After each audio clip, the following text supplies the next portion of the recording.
It's easy to fall into the trap of thinking the border crisis only impacts southern border towns. But the truth is, migrants are being sent from the border all across the United States, and many of them to cities like Chicago and New York, where the recent influx of asylum seekers has been so great, city officials have been left scrambling. For example, in Chicago, the city council recently approving a $51 million infusion to help with the growing costs of migrant housing and resources.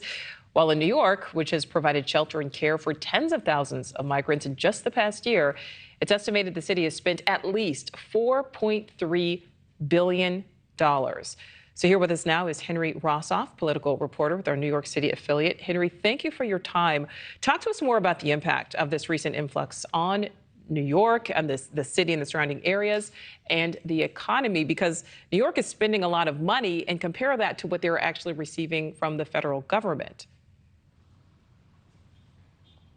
Well, compared to what we're receiving from the federal government, it's pretty much peanuts. We just learned last week from the city's budget director that federal government would give no more than $36 million. That's enough to pay for 5 days of care the city's providing to roughly 46,000 migrants that are being cared for in makeshift shelters like the Roosevelt Hotel behind me. The city's running some 160-odd facilities like this, varying size. This obviously a bigger one. It's also acting as a navigation center. You can see a little bit behind me there. There's a bus there transporting migrants to this facility right now. So huge logistical challenges. The city basically paying all of this out of pocket, $1.2 billion over the last calendar year alone, and it's blown a giant hole in the budget that's led to the mayor proposing to slash a number of city services in the next budget cycle, Nichole.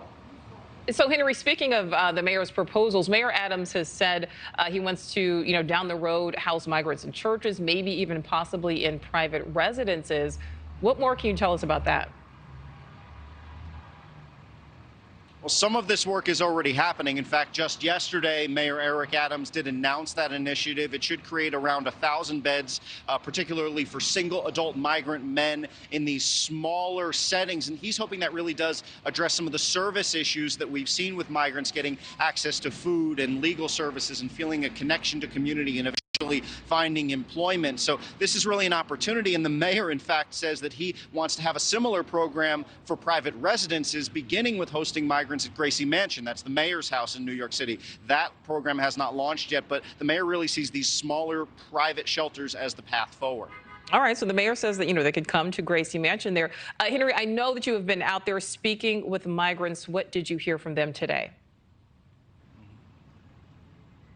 We're hearing from most migrants that they want to work, but a survey from a progressive group known as Make the Road actually confirms something a lot of people have been talking about recently, and it's that many of these asylum seekers have not actually applied for asylum. This survey found that around 97% had not applied for asylum. Why does that matter? Well, everyone acknowledges, from the governor to the mayor to federal officials on down, that the path out of this crisis for New York City is finding employment for the migrants. Well, they can't get their working papers until they get this cumbersome asylum application process through. So there's a big debate right now about devoting legal resources to help asylum seekers actually apply for asylum, which is generally viewed as the way the city can get out of this crisis. So everyone wants to work, but few people have actually pushed the paper to work, and that's becoming a troublesome trend here in the city.